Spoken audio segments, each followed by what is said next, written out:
of when you hear the word propaganda? Well, many people associate propaganda with World War II, when Adolf Hitler used anti-Jewish propaganda to increase the Nazi following.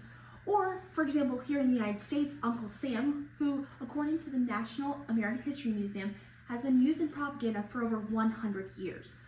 In today's world, advertising, government, and media are main facets of propaganda. Edward Bernays changed propaganda from this old definition to this brand new one. He is the nephew of Sigmund Freud, who was a famous neurologist in the late 1800s. In 1891, Edward Bernays was born in Austria, and Richard Gunderman, a professor of medicine, liberal arts, and philosophy at the University of Indiana, shares a couple of employers of Edward Bernays, including General Electric, media outlets such as CBS, and Calvin Coolidge, the President of the United States.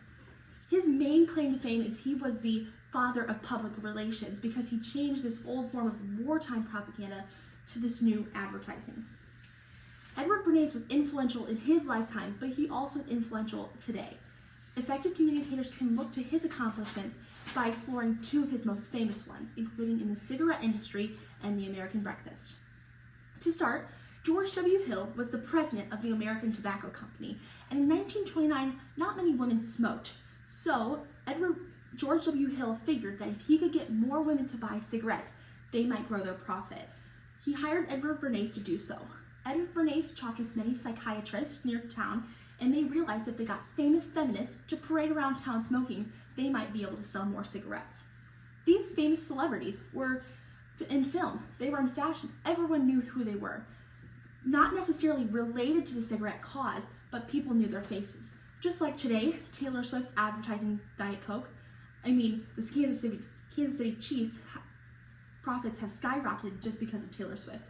Katy Perry advertising Pop Chips, or Michael Jordan and his Wheaties. They're not directly related, but people know who they are, so they're more likely to buy it. This feminist movement was because most men smoked. They viewed it as equal rights to men if they could smoke too. And most women smoked indoors, so to improve their advertising, they would smoke out. Iris Mostigal, in her article, The Great Manipulator, shares, the Torches of Freedom campaign became a legendary milestone in the history of public relations, still cited in marketing textbooks, which claimed it caused national debate and prompted emancipated women to smoke in public. Some historians believe that this was a real feminist movement and was not at all related to Edward Bernays. But many other historians believe that he was the root cause of it, and he did inspire this. He knew that humans are designed to copy other people, whether it's if they're cool, if they're popular, if they're fashionable, if they're credible, if they're celebrated, if they're prominent in society. I mean, have you ever seen a trend and wanted to copy it? Or seen some sort of jealousy because you don't have something? Edward Bernays knew that this was the modern era of accessibility. So he used advertisement based in fear, the fear of being left out, fear of missing out, and he played on those fears. Secondly, Edward Bernays convinced people that they needed a hearty breakfast. The Beech Nut Packaging Company wanted to sell more bacon, and in 1920, not many people ate a big breakfast. It usually was made of a roll and coffee and possibly some cereal. A physician on staff agreed with Edward Bernays that a large breakfast starts a day with more energy. The physician wrote to 5,000 other colleagues, and Braithwaite Communications in 2025 shares, that gave Bernays a story to pitch. 4,500 physicians urge Americans to eat heavy breakfasts to improve their health, the newspaper headlines read. Many of them also referenced bacon and eggs as the perfect hearty breakfast. These news headlines helped to spread popularity. To improve your family life, you could serve them bacon because it was the right way to love your family. So if you had bacon for breakfast this morning, you can thank Edward Bernays because 70% of today's bacon is eaten at breakfast. While there's a lot to learn from Edward Bernays, it's important to remember that without a moral compass, public relations can turn to mass deception.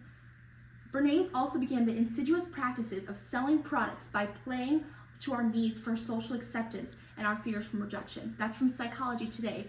And psychologists have realized that people like to copy each other, and when we don't have a moral compass, that can get kind of tricky. Have you ever heard that you need white teeth to succeed? Or no sweat, no odor, no problems? or you can lose 10 pounds in 1 month using this, or this is the cool clothing. We live in a society centered in self-pressure and self-pleasure and have a fear of bad opinion. So we need to be aware of our decisions.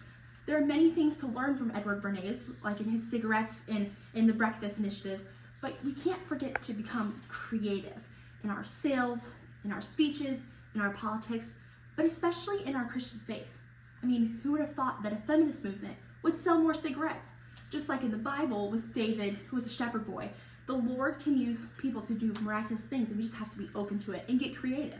So we should be comfortable getting uncomfortable and not look to be deceptive like some claim that Edward Bernays was. Whether it's in our professions or our school, we should work hard. And Bernays' trials, when he faced them in his opposition, he turned to deception. But as Christians, we should turn to God's word. James 1:2-4 in the ESV states, "Count it all joy, my brothers, when you meet trials of various kinds.